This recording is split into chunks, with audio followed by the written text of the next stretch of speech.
Hello and welcome to this video. We were continuing the first chapter of your social and political life, that is the Indian Constitution. And in this video, we will indeed discuss about the Indian Constitution.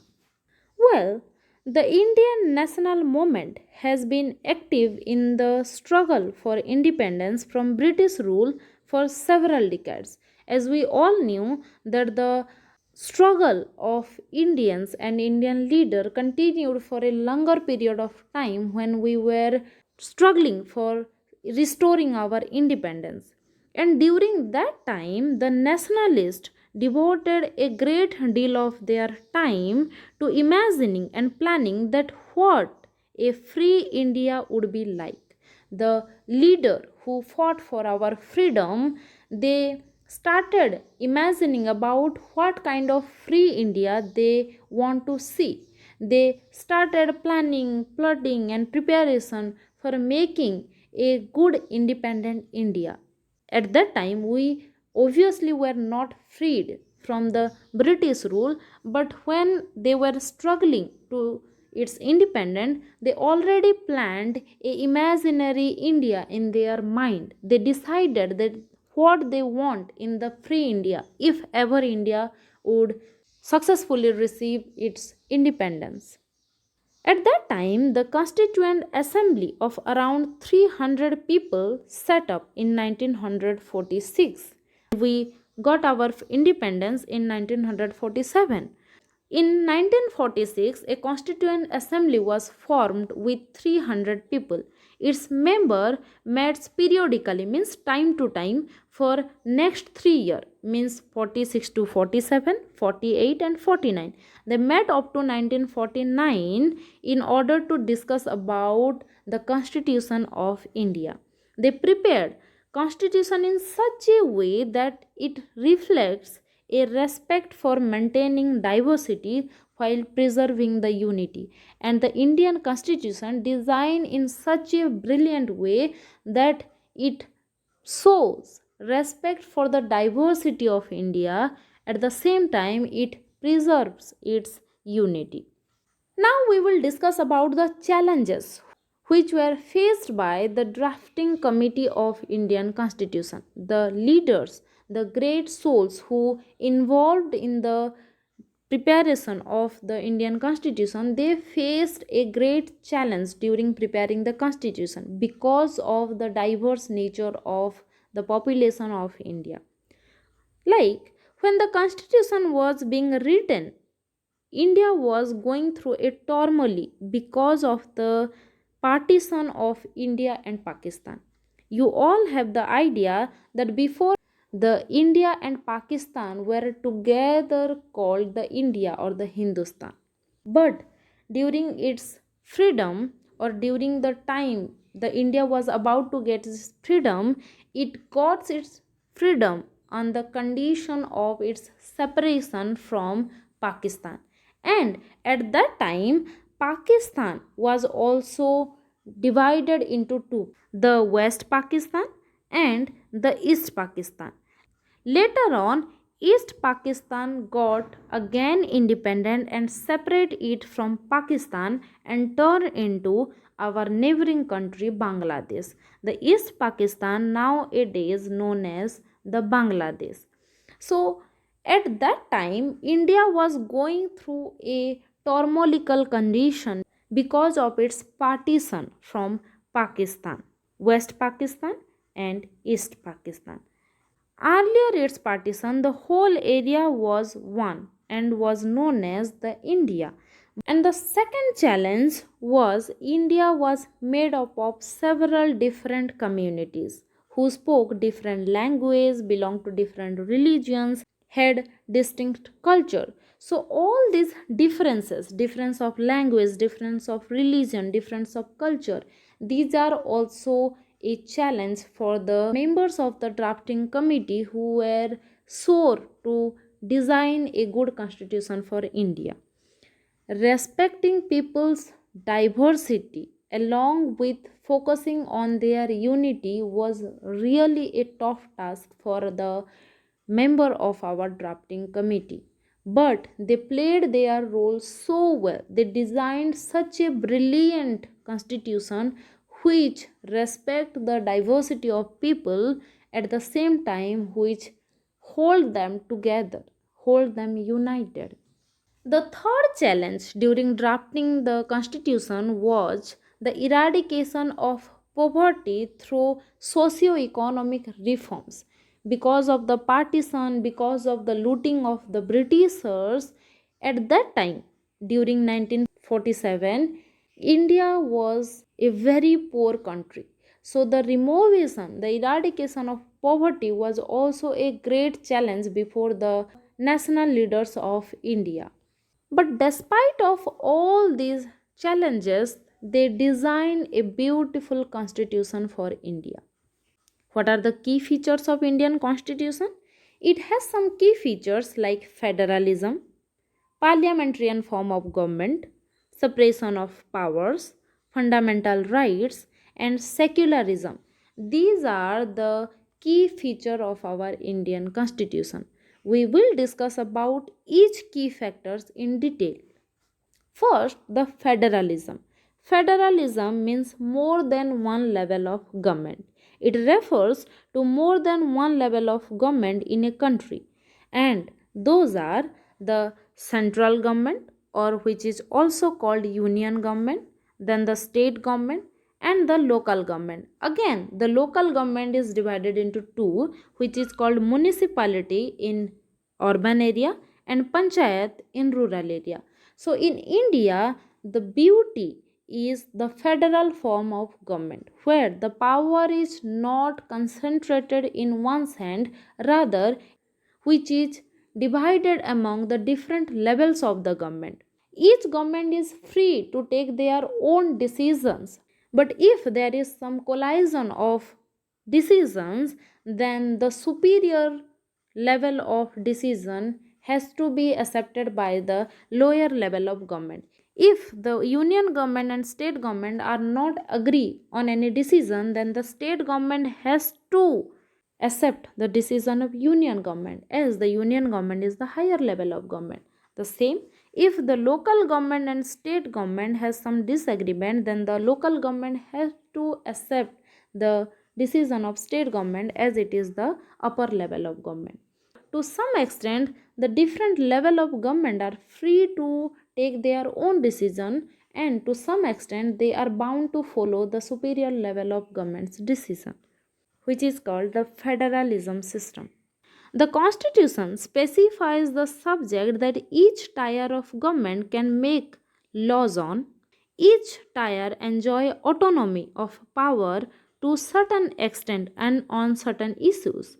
The state and the village level government bound to follow the central laws as a matter of national concern. The citizens are governed by the laws and policies made by each of these level of government. If you are a resident of a village, then you have to accept the laws and the rules of your local government. Simultaneously, you have to respect the laws laid by your state government, and simultaneously you have to accept the rules and laws made by your central government. A citizen is ruled by all the rules and laws made by each tier of government. Then the second key feature of the Indian constitution is parliamentarian form of government. The Constitution of India guarantees universal adult suffrage or universal adult franchise to all its citizens. And universal adult franchise means in India every citizen who are of or above 18 year of age has the right to vote, has the right to choose their representative, have the right to choose their leader, and that is called universal adult franchise. Means every citizen of 18 or above 18 years have the voting right, irrespective of their caste, creed, religion, economical status, etc. Whether you are a male or female, you are rich or poor, you are black or white, you are educated or uneducated, that doesn't matter. If you are 18 or 18 plus, that means you have the right to choose your own political leader or your representative. This means every citizen of the country, irrespective of his or her social background, that is, caste, religion, gender, etc., has a direct role in electing their representative. They have the right to vote.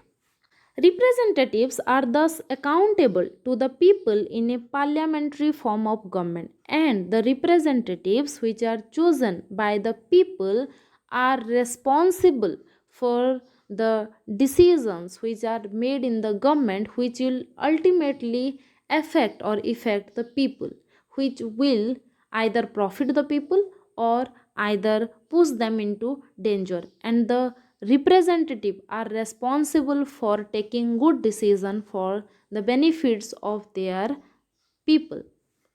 The third important feature of Indian constitution is the separation of power. In federation, it has different level of government, but in separation of power, it has different bodies of government. In federalism, it is the vertical division of power, but the separation of power means the horizontal division of power, where the power is divided between different bodies of the government, that is, the legislative, executive, and judiciary. The legislative refers to our elected representative who makes law for people, who are chosen by the people to make laws for them. The executive is a smaller group of people who are responsible for implementing the law, like the IAS officer, OS officer, they are known as the executive body. Then the judiciary.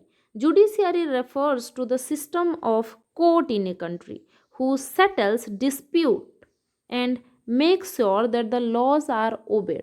Judiciary is an autonomous body. No one can regulate the judiciary system, and the laws and orders are equal for every citizen because our constitution also guarantees us the equality, right to equality. So it is the responsibility of the court, the judiciary system, to ensure equality to all its citizens. Courts help in settling the matters, the dispute between citizen and citizen, citizen and government and government. Whether there is a dispute between two state governments like the Odisha and Chhattisgarh, there is dispute over the use of water of Mahanadi river between the Odisha and Chhattisgarh, and such matters are solved in court. It is an example of dispute between government and government. Suppose some of the government laws are breaking your right, like you have the right of secularity. Secularity means free to choose any form of religion. If the government force you to accept any religion, like there is a vacancy and the government is declaring that you can only get that job if you are a Muslim, or if you are a Hindu, or if you are a Buddhist, then that is non secular. A government cannot use its power to compel people to accept some kind of religion because you are staying in a secular country where you are free to choose any religion. So, in such case, you can file a case against the government about its biasness to a particular kind of religion. And in such case, also the court will play a major role in settling the dispute. So, the court settle disputes between individual and individual. For example, if you are having a dispute with your neighbor over your property, then also you can reach to the court. So court solve the disputes between individual and individual, government and government, and individual and government. Each organ, that is the legislative, executive, and judiciary, act as a check on the other organ of the state, and this ensure the balance of power between all three. All the three body of the government, that is the judiciary, the executive, and the legislative, they all are autonomous, means no one can interfere in each other works. They are free. The legislators are free to make law, the executive will implement the laws in their own way, and the judiciary will do it work own way, but to some extent they also check each other's power. Like if there is any misutilization of power by the legislature or the executive, then judiciary will interfere in that matter. If there is something going wrong in the judiciary, then the legislative and executive have the power to interfere there. So in that way, all the three bodies of the government, they are autonomous to some extent, and they can check each other's powers to some extent, so that a balance can be maintained between the bodies of the government. The fourth key factor of the Indian constitution is fundamental rights. The fundamental rights are referred to as the conscience of Indian constitution. Fundamental rights are the most important promise made by the constitution to its citizen. Fundamental rights protect citizen against the arbitrary and absolute exercise of power by the state. Fundamental rights protects its citizen from the misutilization of power by the government upon them.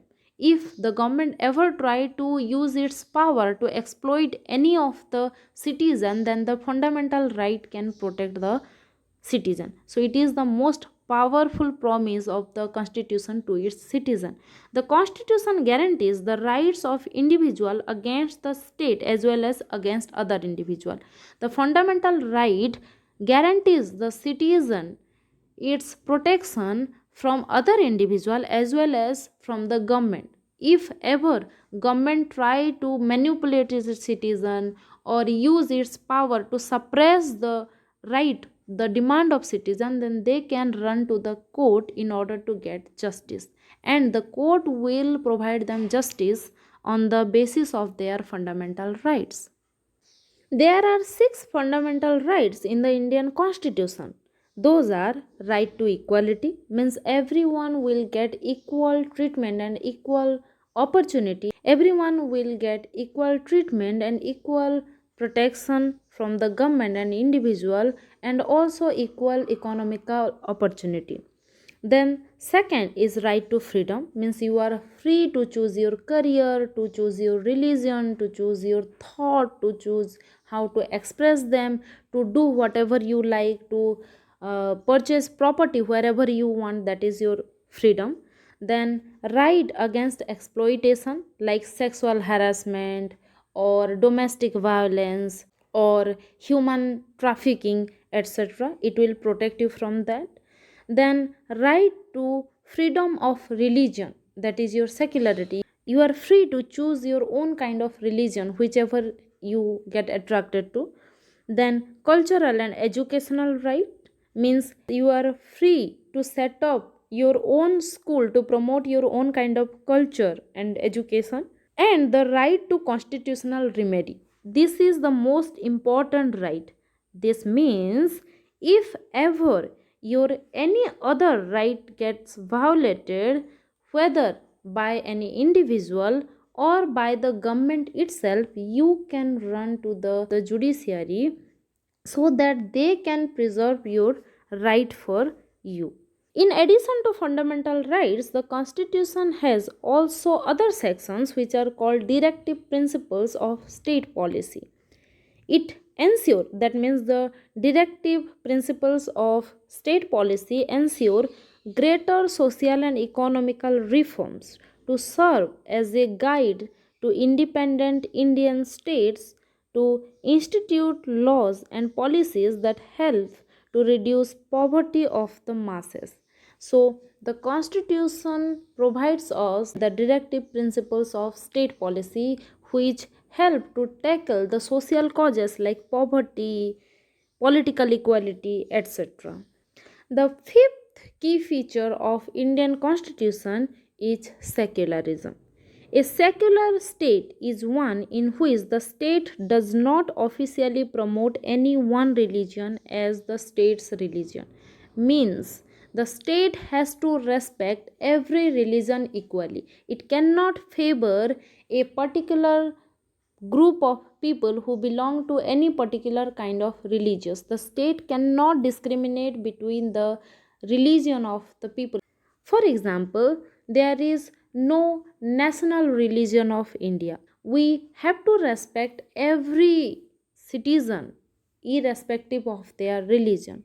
Like in the holidays, if the government institutions remain closed on some Hindu occasions like Ganesh Puja, Saraswati Puja, Nuakhai, Dasera, etc., at the same time, those institutions also allow holidays on Eid, Ramjan, Christmas, Good Friday, etc.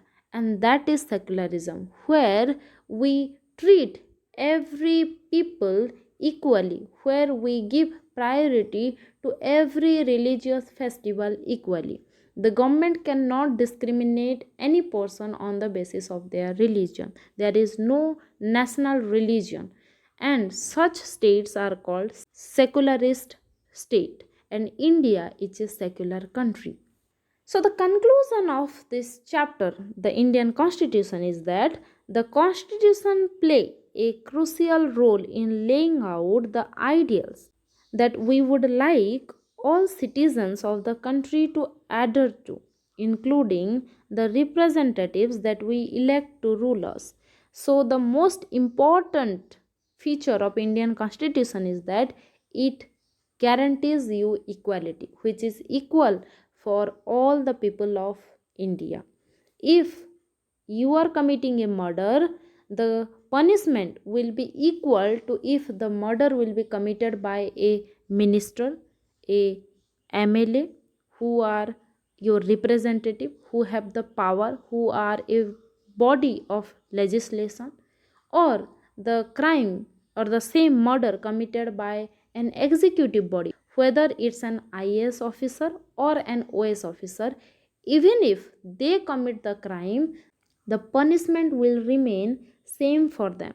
So the law do not discriminate between the citizens, whether you are a civilian, a normal citizen, or a legislative person, or an executive person. If you commit any kind of crime, you will be punished, no matter what position, what power you have. Constitution has been changed over the years to reflect new concerns of the polity that involves a change in the fundamental nature of the country. Well, it is not so easy to alter the constitution, but because of the changing nature of the society, as time is changing and we are moving to some better decisions from the traditional orthodoxity, we need some kind of change, and sometimes some rights also change or modified in the constitution, which is called constitutional amendment. You will read about constitutional amendment more in your higher classes. So over the period of time, the constitution has been modified a lot also, which is also necessary. That's all about this chapter. Thank you.